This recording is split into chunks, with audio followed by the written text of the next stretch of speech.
ಈ 350 ಎಕರೆ ಕಂಪ್ನಿಯಿಂದ ಎಷ್ಟೋ ಜನ ರೈತರಿಗೆ ನಷ್ಟ ಆಗೈತೆ, ಎಷ್ಟೋ ಸಾವಿರಾರು ಜನ ಯೂತ್ಸ್ಗೆ ಖುಷಿ ಆಗೈತೆ, ಕೆಲಸ ಸಿಕ್ಕಿದೆ ಅಂತ. ಏನಪ್ಪ ಮ್ಯಾಟ್ರ್ ಅಂತಂದರೆ 6 ಬಿಲ್ಡಿಂಗಲ್ಲಿ ಒಂದು ಬಿಲ್ಡಿಂಗ್ ಮಾತ್ರ ಜೆಂಟ್ಸ್ಗೆ, ಇನ್ನು 5 ಬಿಲ್ಡಿಂಗು ಲೇಡೀಸ್ಗೆ. ನಿರುದ್ಯೋಗ ಅನ್ನೋದು ನಮ್ಮ ಕರ್ನಾಟಕದ ಯೂತ್ಸ್ನ ಹೆಂಗೆ ಕಾಡ್ತಿದೆ ಅಂತಂದರೆ, ಹಾಯ್ ಹೆಲೋ ಎಲ್ರಿಗೂ ನಮಸ್ಕಾರ. ನಮ್ಮ ಕರ್ನಾಟಕ ಜನತೆಗೆ ಒಂದು ದೊಡ್ಡ ನಮಸ್ಕಾರ. ಬಾರೋ ಅಪರೂಪದ ಮುಳ್ಳಂದಿ ಬಾಬಾ. ಎಲ್ಲರೂ ಹೇಗಿದ್ದೀರಾ? ಎಲ್ಲರೂ ಆರಾಮಂತ ನಾನು ತಿಳ್ಕೊತೀನಿ. ನನ್ನ ಬಗ್ಗೆ ಕೇಳ್ತಾ ಇದ್ದೀರಾ? ನಾನು ಓಕೆ, ಪರವಾಗಿಲ್ಲ. ನಾನಿವತ್ತು ನಿಮಗೆ ತೋರ್ಸೋಕೆ ಕೊಟ್ಟಿರೋದು ಒಂದು ಬೃಹತ್ ಗಾತ್ರದ ಕಂಪ್ನಿ. ಈ ಕಂಪ್ನಿ ನಿಮಗೆ ನೋಡೋಕೆ ಎಲ್ಲಿ ಸಿಗುತ್ತೆ ಅಂತಂದರೆ, ದೇವನಹಳ್ಳಿ ತಾಲೂಕಲ್ಲಿ ಲಾಸ್ಟ್ ಬಾರ್ಡ್ರು, ಇನ್ನೇನು ದೊಡ್ಡಬಳ್ಳಾಪುರ ಬಾರ್ಡ್ರ್ ಸ್ಟಾರ್ಟ್ ಆಗುತ್ತೆ, ಅಲ್ಲಿ ನಿಯರೆಸ್ಟಲ್ಲಿ ನಿಮಗೆ ನೋಡೋಕ್ಕೆ ಸಿಗುತ್ತೆ. ಈ ಕಂಪ್ನಿ ಯಾವುದಪ್ಪ ಅಂತಂದರೆ, ಸರಿಸುಮಾರು 350 ಎಕರೆಯಲ್ಲಿ ವಿಸ್ತೀರ್ಣಗೊಂಡು ಬೃಹತ್ ಗಾತ್ರದಲ್ಲಿ ನಿರ್ಮಾಣ ಆಗ್ತಿರುವಂಥ ಈ ಕಂಪ್ನಿ ಯಾವುದಪ್ಪ ಅಂತಂದರೆ ಆಪಲ್ ಕಂಪ್ನಿ. ಇದನ್ನು ಐಫೋನ್ ಕಂಪ್ನಿ ಅಂತಲೂ ಕರೀತಾರೆ, ಆಪಲ್ ಕಂಪ್ನಿ ಅಂತಲೂ ಕರೀತಾರೆ. ಇನ್ನೊಂದು ಆ್ಯಕ್ಚುಯಲ್ ನೇಮ್ ಇದೆ, ಅದು ಬಂದು ಫಾಕ್ಸ್ಕಾನ್ ಅಂತ. ಆ್ಯಕ್ಚುಲಿ ರಿಜಿಸ್ಟರ್ಡ್ ನೇಮ್ ಬಂದು ಫಾಕ್ಸ್ಕಾನ್ ಅಂತ, ಬಟ್ ಜನ ಎಲ್ಲ ಆಡುಭಾಷೆಯಲ್ಲಿ ಐಫೋನು ಮತ್ತು ಆಪಲ್ ಕಂಪ್ನಿ ಅಂತಲೇ ಕರೀತಾರೆ. ಇದು ಯಾವ ರೇಂಜಿಗೆ ಹೆಸರು ಮಾಡಿದೆ ಅಂತಂದರೆ, ಸುತ್ತಮುತ್ತ 5-6 ಹಳ್ಳಿ ಇದ್ದಾವೆ. 5-6 ಹಳ್ಳಿ ಸೆಂಟ್ರಲ್ಲಿ ಇದು ಕಂಪ್ನಿ ಬರೋದು.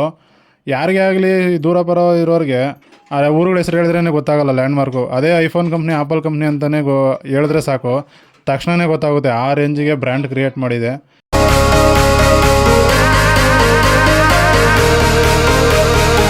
ಇನ್ನು ಕಂಪ್ನಿ ವಿಚಾರಕ್ಕೆ ಬರೋದಾದರೆ, ಮ್ಯಾನುಫ್ಯಾಕ್ಚರಿಂಗ್ ಫೀಲ್ಡಲ್ಲಿ ಮೊಬೈಲ್ಗಳೆಲ್ಲ ಆಲ್ರೆಡಿ ಮ್ಯಾನುಫ್ಯಾಕ್ಚರಿಂಗ್ ನಡೀತಾ ಇದೆ. ಇನ್ನು ಕನ್ಸ್ಟ್ರಕ್ಷನ್ ಫೀಲ್ಡಲ್ಲಿ ಕನ್ಸ್ಟ್ರಕ್ಷನ್ ನಡೀತಾ ಇದ್ದಾವೆ. ಅಲ್ಲಿ ಲೇಬರ್ಸ್ಗೆಲ್ಲ ಏನು ಬೇಕೋ ಪಿ ಜಿಗಳು ಅವೆಲ್ಲ ಕನ್ಸ್ಟ್ರಕ್ಷನ್ ನಡೀತಾ ಇದ್ದಾವೆ. ಕಂಪ್ನಿ ಕನ್ಸ್ಟ್ರಕ್ಷನ್ ಬಂದು ಆಲ್ಮೋಸ್ಟ್ 2-2.5 ವರ್ಷ ತೊಗೊಂಡು ಇನ್ನೂ ಕನ್ಸ್ಟ್ರಕ್ಷನ್ ಆಗ್ತಾನೇ ಇದೆ. ಏನಪ್ಪ ಅಂದರೆ, ಚೀನಾದವರು ಯಾವ ರೇಂಜಿಗೆ ಫಾಸ್ಟ್ ಇದ್ದಾರೆ ಅಂತಂದರೆ, ಲಾಸ್ಟ್ ಕೋವಿಡ್ ಟೈಮಲ್ಲೆಲ್ಲ ಬರೀ 12 ಗಂಟೆಗೆ ಒಂದು ಹಾಸ್ಪಿಟಲ್ ಕಟ್ಟಿದ್ರು, ಮತ್ತು 24 ಗಂಟೆಯಲ್ಲಿ ಒಂದು ರೈಲ್ವೆ ಸ್ಟೇಷನ್ನ ಕಟ್ಟಿದ್ರು ಅಂತ ಗೊತ್ತು. ಬಟ್ ಅದಕ್ಕೆಲ್ಲ ಹೋಲಿಸ್ಕೊಂಡ್ರೆ ಇದು ಕನ್ಸ್ಟ್ರಕ್ಷನ್ನು ಸ್ವಲ್ಪ ನಿಧಾನಕ್ಕೆ ನಡೀತಾ ಇದೆ ಅಂತ ನನಗನ್ಸುತ್ತೆ. ಇನ್ನು ಇಂಥ ದೊಡ್ಡ ಕಂಪ್ನಿ ಕಟ್ಟೋದಕ್ಕೋಸ್ಕರ ಸಾವಿರಾರು ಜನ ಇಂಜಿನಿಯರ್ಸು ಪ್ಲ್ಯಾನ್ ಮಾಡಿದ್ದಾರೆ, ಮತ್ತು ಲಕ್ಷಾಂತರ ಜನ ಲೇಬರ್ಸು ಕಾರ್ಯನಿರ್ವಹಿಸೋರೆ. ಅದರಲ್ಲಿ 99% ನಾರ್ತ್ ಇಂಡಿಯನ್ಸೇ ಇದ್ದಾರೆ. ಅದರಲ್ಲಿ ಎಲ್ಲರೂ UP, ಬಿಹಾರಿ ಮತ್ತು ಲಡಾಖು ಮತ್ತು ಹಿಮಾಚಲ ಪ್ರದೇಶ, ದಿಲ್ಲಿಯಿಂದನೇ ಸಿಕ್ಕಾಪಟ್ಟೆ ಜನ ಇದ್ದಾರೆ. ನಮ್ಮ ಕನ್ನಡದವರು ಕಮ್ಮಿ ಇದ್ದಾರೆ. ಇನ್ನು ಆಪಲ್ ಕಂಪ್ನಿನ ಟೋಟಲ್ಲು 4 ಭಾಗಗಳಾಗಿ ಮಾಡ್ಕೊಂಡವ್ರೆ. ಒಂದು A zone, B zone, C zone ಮತ್ತು ಡಿ ಝೋನ್ ಅಂತ. ಎ ಝೋನ್ ಬಂದು ಫುಲ್ಲು, ಎ ಝೋನಲ್ಲೆಲ್ಲ ಫುಲ್ಲು ಮ್ಯಾನುಫ್ಯಾಕ್ಚರಿಂಗ್ ಏನು ನಡೆಯುತ್ತೆ, ಮೊಬೈಲ್ಗಳೆಲ್ಲ ಮ್ಯಾನುಫ್ಯಾಕ್ಚರ್ ಆಗಿ ಬರ್ತವೆ. ಮತ್ತು ಬಿ ಝೋನ್ ಬಂದು ಮ್ಯಾನುಫ್ಯಾಕ್ಚರ್ ಆಗಿರುವಂಥ ಮೊಬೈಲ್ಗಳನ್ನ ಟೆಸ್ಟ್ ಮಾಡೋಕ್ಕೋಸ್ಕರ ಬಿ ಝೋನ್ನ ಮಾಡ್ಕೊಂಡಿದ್ದಾರೆ. ಇನ್ನು ಸಿ ಝೋನಲ್ಲಿ ಬಂದು ಒಂದು 2 ಬಿಲ್ಡಿಂಗ್ ಅಂದರೆ ಅಪಾರ್ಟ್ಮೆಂಟ್ ಥರ ದೊಡ್ಡದಾಗಿ ಕಟ್ಟಿಬಿಟ್ಟಿದ್ದಾರೆ. ಯಾವ ಲೆವೆಲ್ಗೆ ಅಂದರೆ, ಒಂದು ಒಳ್ಳೆ ಕ್ವಾಲಿಟಿ, ಒಂದು ಒಳ್ಳೊಳ್ಳೆ ರೂಮುಗಳು ಮಾಡಿಬಿಟ್ಟಿದ್ದಾರೆ. ಏನಕ್ಕಪ್ಪ ಅಂತಂದರೆ, ಹೈ ಲೆವೆಲ್ಲು ಮತ್ತು ಹೈ ಅಥಾರಿಟಿ ಆಫೀಸರ್ಸ್ ಯಾರ್ದಿರ್ತಾರೋ, ಮತ್ತು ಚೀನಾದಿಂದ ಯಾರು ಎಂಪ್ಲಾಯಿಗಳು ಬಂದಿರ್ತಾರೋ ಅವ್ರಿಗೋಸ್ಕರ ಮಾತ್ರ ಒಳ್ಳೆ ಕ್ವಾಲಿಟಿ ರೂಮುಗಳನ್ನ ಕಟ್ಟಿಬಿಟ್ಟಿದ್ದಾರೆ. ಇನ್ನು ಡಿ ಝೋನ್ ಬಂದು, ಡಿ ಝೋನಲ್ಲಿ ಟೋಟಲ್ಲು 6 ಬಿಲ್ಡಿಂಗ್ನ 6 ಅಪಾರ್ಟ್ಮೆಂಟ್ಗಳ ಥರ ಕಟ್ಟಿದ್ದಾರೆ. ಆ 6 ಅಪಾರ್ಟ್ಮೆಂಟ್ಗಳು ಬಂದು ಕ್ಯಾಶುವಲ್ ಎಂಪ್ಲಾಯೀಸು ಮತ್ತು ಕಾಂಟ್ರಾಕ್ಟ್ ಎಂಪ್ಲಾಯೀಸ್ ಇರ್ತಾರಲ್ಲ, ಅವ್ರಿಗೆ ರೂಮ್ಗಳಿಗೋಸ್ಕರ ಈ 6 ಅಪಾರ್ಟ್ಮೆಂಟ್ಗಳನ್ನ ಕಟ್ಟಿದ್ದಾರೆ. ಏನಪ್ಪ ಅಂತಂದರೆ, ಸುಮಾರು ಗೌರಿಬಿದನೂರು ಮತ್ತು ಕೋಲಾರ ಎಲ್ಲಿದೆ ಅಂದರೆ, ಟೋಟಲ್ ಇಲ್ಲಿಂದ 100-110 ಕಿಲೋಮೀಟ್ರ್ ಆಗುತ್ತೆ. ಗೌರಿಬಿದನೂರು ಸಿಕ್ಕಾಪಟ್ಟೆ ದೂರ ಆಗುತ್ತೆ. ಎಷ್ಟೋ ದೂರದಿಂದ ಬರ್ತಾರಲ್ಲ, ಅದಕ್ಕೋಸ್ಕರ ಯಾವಾಗೂ ಟ್ರಾವೆಲ್ ಮಾಡೋಕ್ಕಾಗೋದಿಲ್ಲ. ಮತ್ತು ಅವರು ಟೈಮನ್ನ ಸೇವ್ ಮಾಡೋಕ್ಕೋಸ್ಕರನೇ ರೂಮುಗಳನ್ನ ಕ್ರಿಯೇಟ್ ಮಾಡಿಬಿಟ್ಟವ್ರೆ. ನೋಡಿ, ಇವಾಗ ಏನು ನೋಡ್ತಾ ಇದ್ದೀರಾ, ಇವೇ ನೋಡಿ 6 ಬಿಲ್ಡಿಂಗು. ಈ 6 ಬಿಲ್ಡಿಂಗಲ್ಲಿ ಟೋಟಲ್ಲಾಗಿ 5 ಬಿಲ್ಡಿಂಗ್ ಬಂದು ಬರೀ ಲೇಡೀಸ್ ಎಂಪ್ಲಾಯೀಸ್ ಏನಿರ್ತಾರೋ ಅವ್ರಿಗೆ, ಲೇಡೀಸ್ ಎಂಪ್ಲಾಯೀಸ್ಗೆ 5 ಬಿಲ್ಡಿಂಗು ಕೊಟ್ಬಿಟ್ಟಿದ್ದಾರೆ. ಇನ್ನು ಒಂದು ಬಿಲ್ಡಿಂಗ್ ಮಾತ್ರ ಬಾಯ್ಸ್ಗೆ ಇರುತ್ತೆ, ಬಾಯ್ಸ್ ಹಾಸ್ಟೆಲ್ ಅಂದರೆ ಬಾಯ್ಸ್ ಪಿ ಜಿ ಥರ. ನೀವಿವಾಗ ಏನು ನೋಡ್ತಾ ಇದ್ದೀರಾ, ಈ ಬಿಲ್ಡಿಂಗು ಟೋಟಲ್ಲು 13 ಫ್ಲೋರ್ ಇರುತ್ತೆ. 13 ಫ್ಲೋರಲ್ಲಿ 2 ಫ್ಲೋರ್ ಬಂದು ಗ್ರೌಂಡ್ ಫ್ಲೋರು ಮತ್ತು ಬೇಸ್ಮೆಂಟ್ ಫ್ಲೋರ್ ಬಂದು ನಾರ್ಮಲ್ ಬೇರೆ ಬೇರೆ ಆ್ಯಕ್ಟಿವಿಟೀಸ್ಗೆ ಅಂತ ಮಾಡ್ಕೊಂಡಿದ್ದಾರೆ. ಇನ್ನು ಒಂದು ಫ್ಲೋರ್ಗೆ ಬಂದು 56 ರೂಮ್ ಇದೆ. 56 ಇಂಟು 11 ಫ್ಲೋರ್ ಅಂತಂದರೆ ಟೋಟಲ್ಲು 600 ಚಿಲ್ಡ್ರೆ ರೂಮ್ಸ್ ಆಗ್ತವೆ. ಒಂದು ಬಿಲ್ಡಿಂಗ್ಗೆ 600 ಚಿಲ್ಡ್ರೆ ರೂಮ್ಸ್ ಆಗ್ತವೆ. ಒಂದು ಬಿಲ್ಡಿಂಗ್ಗೆ 600 ಚಿಲ್ಡ್ರೆ ರೂಮ್ಸ್ ಅಂದರೆ ಟೋಟಲ್ 6 ಬಿಲ್ಡಿಂಗ್ ಇದ್ದಾವೆ. 6 ಬಿಲ್ಡಿಂಗಿಂದ ಟೋಟಲ್ 3700 ಚಿಲ್ಡ್ರೆ ರೂಮ್ಸ್ ಆಗ್ತವೆ. ಆ 3700 ರೂಮ್ಸಲ್ಲಿ ಒಂದು ರೂಮ್ಗೆ 8 ಜನ ಅಂದ್ರೂ 3700 ರೂಮಲ್ಲಿ ಹತ್ತತ್ರ 30,000-35,000 ಜನ ಇಡಿಸೋವಂಥ ಕೆಪಾಸಿಟಿನ ಅಲ್ಲಿ ಕ್ರಿಯೇಟ್ ಮಾಡಿದ್ದಾರೆ. ಇನ್ನು ಇವ್ರಿಗೆ ಏನು ಎಂಪ್ಲಾಯೀಸ್ಗೆ ರೂಮ್ ಕೊಡ್ತಾ ಇದ್ದಾರೆ, ಮಂತ್ಲಿ ಅವರ ಸ್ಯಾಲ್ರಿಯಲ್ಲಿ ರೂಮ್ ರೆಂಟ್ ಅಂತ ಸ್ವಲ್ಪ ಅಮೌಂಟು ಕಟ್ ಮಾಡೋದ್ರ ಮುಖಾಂತರ ಅವ್ರಿಗೆ ಪ್ರತಿಯೊಂದು ಫೆಸಿಲಿಟಿನ ಪ್ರೊವೈಡ್ ಮಾಡ್ತಾವ್ರೆ ಕಂಪ್ನಿ ಕಡೆಯಿಂದ. ಏನಪ್ಪ ಅಂತಂದರೆ, ಬಟ್ಟೆ ಒಗೆಯೋರಿಗೆ ವಾಷಿಂಗ್ ಮಿಷಿನ್ನು, ನೀರು ಕುಡಿಯೋರಿಗೆ ಫಿಲ್ಟ್ರ್ ನೀರು, ಮತ್ತು ಊಟ ತಿನ್ನೋರಿಗೆ ಕ್ಯಾಂಟೀನು, ಮತ್ತು ಹೊರಗಡೆ ಎಲ್ಲ ಶಾಪಿಂಗ್ ಮಾಡೋಕ್ಕಾಗಲ್ಲ ಅಂದ್ಬಿಟ್ಟು ಒಳಗಡೆ ಶಾಪುಗಳನ್ನ ಕ್ರಿಯೇಟ್ ಮಾಡಿ ಅದಕ್ಕೋಸ್ಕರ ಟೆಂಡರ್ ಸಹಿತ ಕರಿತಾವ್ರೆ. ಆಲ್ಮೋಸ್ಟು ಸಿಕ್ಕಾಪಟ್ಟೆ ರೇಟ್ಗಳಿದಾವಂತೆ. ನಾವು ಟ್ರೈ ಮಾಡಿದ್ವಿ, ಸಿಗಲಿಲ್ಲ. ಆ ರೇಂಜಿಗೆ ಒಳಗಡೆ ಫೆಸಿಲಿಟಿನ ಕ್ರಿಯೇಟ್ ಮಾಡಿಕೊಡ್ತಾವ್ರೆ ಅಲ್ಲಿ ಇರುವಂಥ ರೂಮ್ ಎಂಪ್ಲಾಯೀಸ್ಗೆ.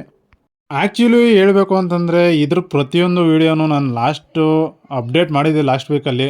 ಬಟ್ ಕೆಲವೊಂದು ಕಾರಣಗಳಿಂದ ವೀಡಿಯೋನ ಡಿಲೀಟ್ ಮಾಡಿಸಿದ್ರು. ಆ್ಯಕ್ಚುಲಿ ಅದು ಇಲ್ಲಿಗೆಲ್ಲ ಒಳಗಡೆ ಎಲ್ಲ ಬಂದು ವೀಡಿಯೋ ಮಾಡೋಂಗಿಲ್ಲ ಅಂತ. ಅದಕ್ಕೋಸ್ಕರನೇ ನಿಮಗೆ ಬರೀ ಆಚೆ ಏನು ವೀಡಿಯೋ ಮಾಡಿದ್ದೀನೋ ಅದನ್ನೇ ರಿಪೀಟೆಡ್ ಹಾಕಿ ನಿಮಗೆ ಮಾಹಿತಿ ಕೊಡ್ತಾಯಿದ್ದೀನಿ. ಅದರಲ್ಲಿ ಏನು ಮಾಹಿತಿ ಕೊಟ್ಟಿದ್ದೀನೋ ಸೇಮ್ ಆ ಮಾಹಿತಿ ಇದರಲ್ಲೂ ಕೊಡ್ತಾಯಿದ್ದೀನಿ. ಮತ್ತು ನೀವು ನೈಟ್ ವ್ಯೂವಲ್ಲಿ ನೋಡಬೇಕು ಅಂತಂದರೆ ಕಂಪ್ನಿ ನೋಡೋದಕ್ಕೆ ಈ ಥರ ಇರುತ್ತೆ.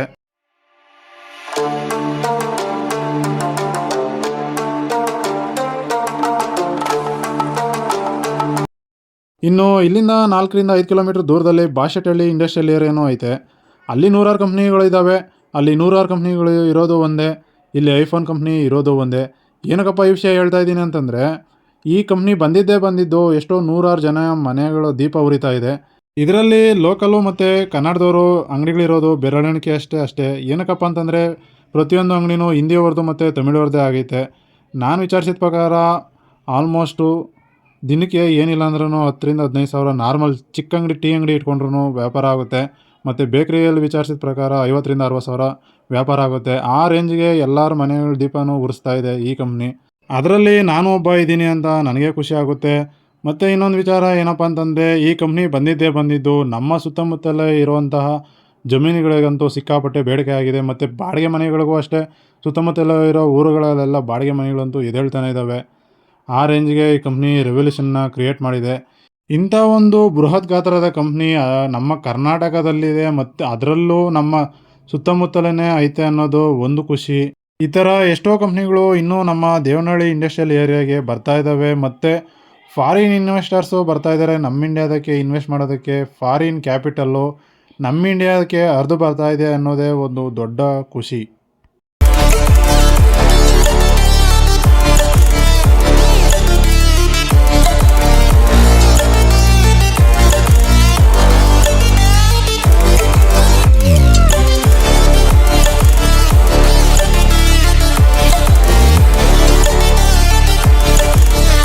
ಮತ್ತು ಎಷ್ಟೋ ಸಾವಿರಾರು ಜನ ನಮ್ಮ ಕರ್ನಾಟಕ ಯೂತ್ಸ್ಗೆ ಕೆಲಸ ಕೊಟ್ಟಿದೆ ಮತ್ತು ಇನ್ನೂ ಕೆಲಸ ಕ್ರಿಯೇಟ್ ಆಗ್ತಾಯಿದೆ ಅನ್ನೋದು ಒಂದು ಖುಷಿ. ಇನ್ನೊಂದು ಕಡೆ ಏನಪ್ಪ ಅಂತಂದರೆ, ಎಷ್ಟೋ ಸಾವಿರಾರು ಜನ ರೈತರು ಕೃಷಿ ಭೂಮಿನ ಕಿತ್ಕೊಂಡು ಈ ದೊಡ್ಡ ಕಂಪ್ನಿನ ನಿರ್ಮಾಣ ಮಾಡೋರೆ ಅನ್ನೋದೇ ಒಂದು ಬೇಜಾರು. ಏನಪ್ಪ ಅಂತಂದರೆ, ಎಷ್ಟೋ ರೈತರು ಈ ಸ್ವಂತ ಭೂಮಿನ ನಂಬ್ಕೊಂಡೆ ಕೃಷಿ ಮಾಡಿಕೊಂಡೆ ಜೀವನ ಸಾಗಿಸುವಂಥ ರೈತರು ಇದ್ದರು ಇದರಲ್ಲಿ. ಆ ರೈತರಿಗೆ ಎಲ್ಲೋ ಒಂದು ಕಡೆ ನಷ್ಟ ಆಗಿದೆ ಅಂತಲೇ ಹೇಳ್ಬೋದು. ದುಡ್ಡು ತೊಗೊಂಡಿರ್ಬೋದು, ಅದು ಸೆಕೆಂಡ್ರಿ. ಬಟ್ ಅವ್ರ ಜಮೀನನ್ನ ಅವ್ರು ಕಳ್ಕೊಂಡ್ರಲ್ಲ, ಅದೇ ಒಂಥರ ಬೇಜಾರು ವಿಷಯ.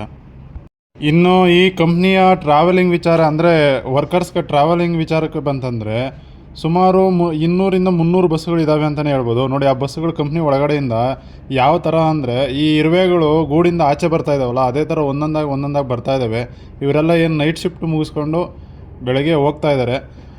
ಅಷ್ಟು ಬಸ್ಸು ಹೋಗ್ತಾನೆ ಇರ್ತಾವಂದರೆ, ನಾವು ಆಲ್ಮೋಸ್ಟ್ ಅಲ್ಲಿ ನಿಂತ್ಕೊಂಡ್ರೆ ಅರ್ಧ ಗಂಟೆಯಿಂದ 1 ಅವರ್ ನಾವು ವೀಡಿಯೋ ಮಾಡಬೇಕು, ಅಷ್ಟು ಬಸ್ಸುಗಳು ಹೋಗ್ತಾನೆ ಇರ್ತವೆ. ಈ ನಿರುದ್ಯೋಗ ಅನ್ನೋದು ನಮ್ಮ ಕರ್ನಾಟಕದ ಯೂತ್ಸ್ನ ಹೆಂಗೆ ಕಾಡ್ತಿದೆ ಅಂತಂದರೆ, ಇಲ್ಲಿಂದ 100ರಿಂದ 110 ಕಿಲೋಮೀಟ್ರ್ ಆಗುತ್ತೆ ಕೋಲಾರ. ಅಲ್ಲಿಂದನೂ ವರ್ಕರ್ಸ್ ಬರ್ತಾಯಿದ್ದಾರೆ ನಮ್ಮ ಯೂತ್ಸು ಕೆಲಸಕ್ಕೋಸ್ಕರ. ಅಷ್ಟರ ಮಟ್ಟಿಗೆ ನಿರುದ್ಯೋಗ ಇದೆ ನಮ್ಮ ಕರ್ನಾಟಕದಲ್ಲಿ. ಮತ್ತು ಗೌರಿಬಿದನೂರು ಸಿಕ್ಕಾಪಟ್ಟೆ ದೂರದಿಂದ ಎಲ್ಲ ಬರ್ತಾರೆ, ನಮ್ಮ ಹಳ್ಳಿ ಜನನೇ ಜಾಸ್ತಿ ಬರೋದು. ಏನಪ್ಪ ಅಂತಂದರೆ, ಅವರು ಇವಾಗ ಕೆಲಸ 8 ಅವರು, ಬಟ್ ಅಲ್ಲಿ ಜರ್ನಿನೇ ಆಗೋಗುತ್ತೆ 4 ಅವರು. 2ರಿಂದ 4 ಅವರ್ ಜರ್ನಿನೇ ಆಗುತ್ತೆ. ಟೋಟಲ್ 12 ಅವರ್ 13 ಅವರ್ ಅವರು ಆಚೆನೇ ಇರ್ತಾರೆ, ಮನೆಯಿಂದ ಆಚೆನೇ ಇರ್ತಾರೆ. ಅಷ್ಟರ ಮಟ್ಟಿಗೆ ನಿರುದ್ಯೋಗ ಅನ್ನೋದು ಕಾಡ್ತಾ ಇದೆ. ನಾನು ಆಗಲೇ ಹೇಳಿದೆ ನಿಮಗೆ, ನೋಡಿ 2 ಬಿಲ್ಡಿಂಗ್ ಏನು ಕಾಣಿಸ್ತಾ ಇದ್ದಾವೆ ಅದನ್ನು ಸಿ-ಝೋನ್ ಅಂತ ಕರೀತಾರೆ. ಇಲ್ಲಿ ಏನಪ್ಪ ಅಂತಂದರೆ, ಇದು ಪಿ ಜಿನೇ. ಇದು ಬಂದು ಯಾರು ಚೈನಾದಿಂದ ಬರ್ತಾರಲ್ಲ ಎಂಪ್ಲಾಯೀಸು, ಅವ್ರಿಗೆ ಮಾತ್ರ ಇದು ಮೀಸಲಿಟ್ಟಿರೋದು. ಅದಕ್ಕೋಸ್ಕರನೇ ಇದು 2 ಬಿಲ್ಡಿಂಗ್ ಮಾತ್ರ ಸಿ-ಝೋನ್ ಅಂತ ಕರೀತಾರೆ. ಇನ್ನು ಈ ಚೈನಾದವ್ರಿಗೆ ಊಟದ ಫೆಸಿಲಿಟಿ ಕೊಡೋದಕ್ಕೋಸ್ಕರನೇ ಅರ್ಜುನ್ ಹಾಸ್ಪಿಟಾಲಿಟಿ ಸರ್ವಿಸ್ ಅಂತ ಇಲ್ಲಿ ರೆಡಿಯಾಗಿದೆ. ಇದರಿಂದನೇ ಚೈನಾದವ್ರಿಗೆಲ್ಲ ಊಟ ಹೋಗುತ್ತೆ. ನನಗೆ ಗೊತ್ತಿರೋಷ್ಟು ಮಟ್ಟಿಗೆ ನಾನು ತಿಳಿಸ್ಕೊಟ್ಟಿದ್ದೀನಿ. ಇನ್ನೂ ಏನಾದರೂ ಗೊತ್ತಿದ್ರೆ ನೀವು ಕಮೆಂಟ್ ಮಾಡಿ ಅಷ್ಟೇ.